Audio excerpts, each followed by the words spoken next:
Hey guys, I know I look like shit. I'm sorry. I apologize. But it's kind of been a rough 2 weeks. I wanted to just pop on to talk about police corruption in general here in Hawaii. Um, a few things that I've experienced, and I can only imagine what other people have experienced. And this is regarding just in general, just I guess corruption and what the agenda is. I believe that it is multi-layered. I do believe that police corruption here is related to sort of fleecing the population. People they feel that do not belong here, shouldn't be here, or that threaten what they are attempting to do, or might expose what they might do. People who might see the bigger picture, I think they are targets in the sense that they're surrounded or set up with informants or people that they may work with, or people they may have something that they hold over their head, in a sense. I believe that because of this, people they follow them, they work with them without any issues. They work with them because they have no choice. Really, ultimately, that's what it comes down to. But I think promises are made, in a sense that let me just sort of break it down and get it more into, I guess, get more into a distinction so you understand what I'm speaking about. Let's say a person moves to Honolulu, and they're doing well for themselves, or have been doing well for themselves. They come in and instantly they are seen as a problem or a threat. Or let's say that they had a run-in with the wrong people, and now they are seen sort of as this issue to be dealt with. I believe that the powers that be here, they will take an assessment count of that person's life, what assets they have, what things they own, and what they could possibly bring to the table, in a sense. As I'm making this video, by the way, they are, of course, doing whatever they do to distract me as much as they can. Like, there's this white vehicle. I don't know if you guys can see it, but it's like right there, that white 4Runner. Yeah, was pulling in, pulling out, pulling in, pulling out, driving behind me, driving forward, and now she's sitting there with the sun cover on. Anyway, more to it though. Public corruption here is a big deal. It's a huge deal. I would say it is the number one downside of actually being here in Hawaii. Like, you definitely feel it. You feel the effects everywhere.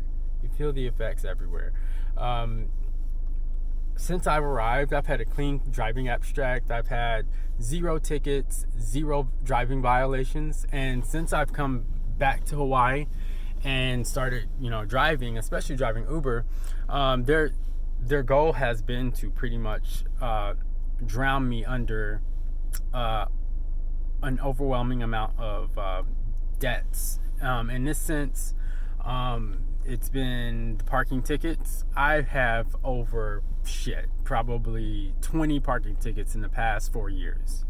20 tickets. No, actually in the past 2 years. I've gotten a driving moving violation for something that I didn't do. And of course you can challenge these in court, but that takes a lot of time. And they know that. So their whole point is to tap into your resources. Your resources is your time is your number one resource, right? Tap into that, because if you can't defend yourself, if you don't have time to defend yourself, then they can continue their attacks and basically subvert you completely under those attacks, just using that method. And of course they have far more resources than you because there are more people, and then it's their job. Their job is to create this layer of corruption. Their job is literally to go out and create this disharmony with the world and with people, and to take what they want, because this is a mob. This is a mafia. The police here are a mafia. Don't get it twisted. So, in saying that, it's a big deal.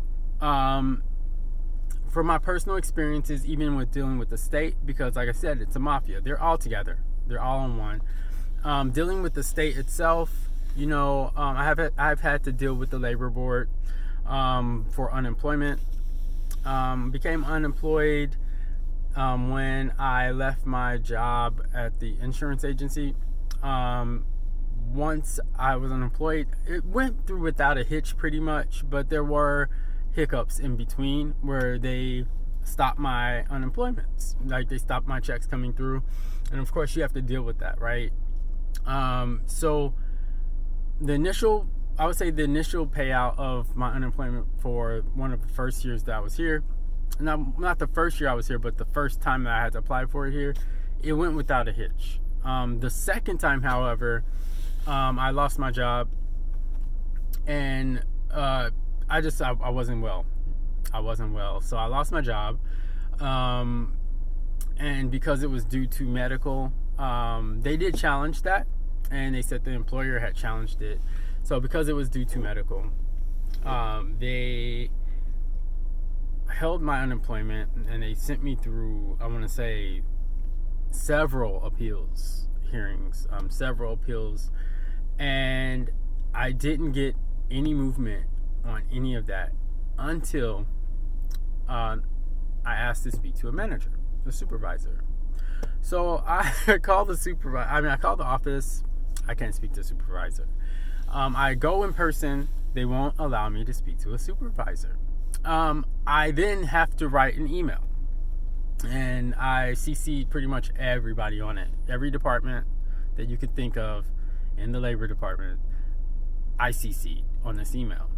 And I said, I need to speak to a supervisor. Lady calls back, and she's negligent. She's outrageous. She's angry. She's frustrated, and she's talking to me all nasty. And she's really condescending. And she's basically jumping around the topic, right? Again, essentially to waste my time. So I'm talking to this lady. She answers the phone by saying, well, I heard you have a question or something regarding, or you had something to say or something. I said, yes, I would like to talk about, my claim. I would like to discuss my claim, because that is, I'm simply just trying to survive. And right now we are close to 4 months, and I have gotten no movement on this, although I've had my appeals overturned, the decisions overturned. And her thing was, oh no, we can't go back, we can't do this, we can't do that. And I said, okay, well, ma'am, I'm asking you, what can I do? Where is my next step? Who do I need to reach out to progress this on my end? Like, I get that you said that you couldn't do XYZ, so please, could you just instruct me on where I need to go so I can, make some movement on this? And then she started to interrupt me constantly, and I said, ma'am, may I speak, please? She interrupted me constantly until I said that, and then she went ahead and she said, oh, after I asked her, where could I go? She said, oh, I'm allowed to speak now? Like, so nasty, so condescending. The whole conversation was condescending. So at that time, I did take a video recording, or at least a voice recording of that. And I was recording it the whole time, and I told her, I was like, ma'am, I am recording this, right? And she said, well, I didn't give you my permission. I said, well, ma'am, I don't need your permission. I don't need your permission. And for those out there who are wondering, Hawaii is a one-party state. You are allowed to voice record anything you want. As long as you are aware of it and you are a member of that party of that conversation, it's completely legal, and it's totally usable in court. So don't let anybody tell you anything different. because they all work together to do that. There is this guy that I know, Joseph Henderson. Yeah, he lives on Nuuanu. And the only reason I'm putting people's business out here is because, they've worked so hard to subvert me and to destroy me. That's the only reason why I'm doing it. And it needs to be exposed. So, anyway, this guy, he also works for the state, but he works, I think, as a teacher or something. He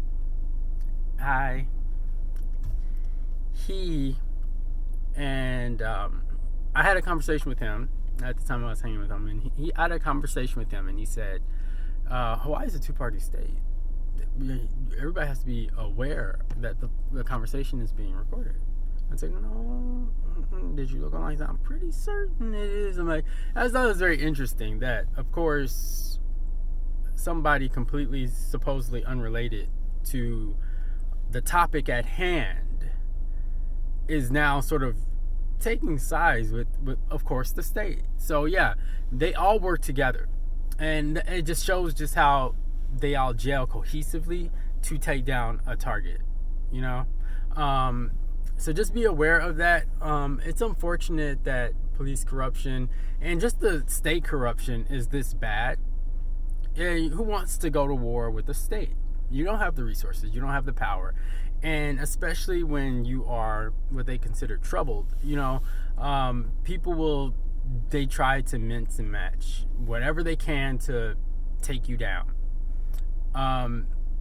Just a little, I guess, what do you call it? Disclosure, I would say. I attempted suicide in December of 2018. I said, enough, whatever, and I tried to commit suicide, and I was admitted into, like everyone is, if you attempt suicide, you are then held involuntarily at a mental ward. So I was held involuntarily, and what they do is they take that, and then they try to, now that they have that excuse, and this goes for any targeted individual, you guys know what I'm talking about. They take that, and then what they do is they use that as a precursor that, this person is unwell, this person is crazy. No, this person just probably had enough of bullshit, and I didn't even realize back then that I was targeted, but you had enough of the bullshit. And it's just crazy, just the level of I wouldn't even say insincerity. I wouldn't say that, because they were pretty sincere in the fact that they hate me. Been pretty sincere in that, but the level of the lack of empathy and apathy that they do have here, when they consider you something that challenges their, I guess, livelihood or their status or whatever, it's ridiculous. It's crazy. Like, the lady knew, mind you, when I'm speaking to the unemployment office, they actually knew, because I sent them my my record, right? They knew my health record. They knew what I had been through. And it's like, what they wanted was, since you didn't kill yourself, you didn't succeed, you weren't successful, let's push that needle a little further, try to take you down a little more. And that's where we're at today. So that's the reason why I'm making these videos. I'm not like what I would call myself a truther. I'm not one of those people. I'm a type of person, I go about my day to day. It's not that I don't, when I see things that are wrong, I've never experienced anything like this, or not to my knowledge. When I see things that are wrong, I don't necessarily fight tooth and nail to have it exposed. But when I guess I'm pushed into a corner, I have to do everything in my power. You know what I'm saying? I have to do everything in my power. And it's unfortunate, but I hate to see injustice, period. I'm the type, I hate to see it. I would speak out against it, but I've never actually had this fully, like, I guess, as concentrated as it has been in every aspect placed around me. But I do believe that the police are fleecing people. I do believe that you are targeted. I believe that you are assessed, and your value is then put on the table between various organizations and probably factions, and they're looking at you and they slice your ass up like a pie. And once they slice you up like a pie, they then enact their plan to take their pieces one by one and basically disseminate you amongst them to be devoured. And I wish I was joking, but I'm not. It's unfortunate. So I just wanted to pop on and make this quick video. I feel like if anyone else out here, especially in Hawaii, so anywhere really, but especially in Hawaii, if you feel like this is happening to you, what you have to do, what I feel like you have to do, because I have been unsuccessful in being quiet. I've been unsuccessful in trying to, like, not silently fight it, but just be a little bit more reserved about it. And now I'm making these videos because, like, I'm at the wire, you know? I'm at the wire, and I can't be quiet anymore. I mean, I fall by the, I either fall or I fall on my own sword. I fall on their sword or I fall on my own sword. And right now it's looking more so like they're gonna have to stab me to fucking death. I've tried to kill myself before. It didn't work. So proceed the stabbing, because I'm going to do whatever I can and however I can to put this information out there for people. I feel like it's important. So if you feel like this is happening to you, please do record. Please do make videos. Put yourself out there. Try to mitigate the damage as best as you can. And people will say it's XYZ. Honestly, I'm more than happy to accept my role in, I guess, the deconstruction of where I was and where I am now. I'm more than happy to accept that responsibility, but unfortunately, it's not all mine to bear. I wish it were. I wish it was 100% mine to bear. But, like, even now, I would prefer to be working. But the moment I start up my app, the bullshit's gonna start. Police are going to start intercepting. They've been all morning. They've been intercepting my phone. I make a phone call. They start intercepting my phone call. They route things. They take permissions away from my apps. They add permissions to certain apps so they have more, I guess, control over my phone. They do whatever, man. They do whatever they want, and it's ridiculous and it's illegal. But there's nothing you can do about it, other than to do the prerequisite steps, which is, I guess, submit complaints to the police commissioner, which I'm going to do eventually. I already made an FBI report, but it's the local regional FBI office. I doubt they're going to do anything. They're not going to check the police. My next step will be attempting to, I guess, I'm not sure what my next steps are going to be. I have to sit down and think about it. But if you're dealing with this, I say hang in there. There are technologies on the table that are not public knowledge, or that may seem far-fetched or sci-fi. There are definitely technologies out there that are being implemented and used in this type of fleecing. Because, like I said, I don't believe this is 100% just about any one thing. I think this is completely, wholly the driving factor of all of this is 100% illegal. It's 100% about fraud, scam, and theft. 100%. Mark my words, when all of this comes out, you will see that the people that have been driven to suicide, the people that have been put into mental institutions, the people that have been unfairly just ridiculed, persecuted, and driven to extremes, homelessness, and people who are flat out murdered using these methods, you will see, it will come out. The investigation will be done. You will see that their identity have been stolen. Things have been stolen. Look at the paperwork on where their assets went. Like if their car was repoed, look at the companies. Look at that. Look at the back and forth. Look at the communication going back and forth. And you will find 100% a link that the stuff was all premeditated, organized, and the people behind it knew exactly what they were doing. They knew exactly what they were doing. So this level of fraud, it is beyond what you could believe. And I wish people would open their eyes, because there are people out there that need help. And right now, people like me, they're hostages. I am a hostage here. I don't want to be here anymore. I don't want to be a victim of HPD's bullshit and their overall scams. You got all these people walking behind me now.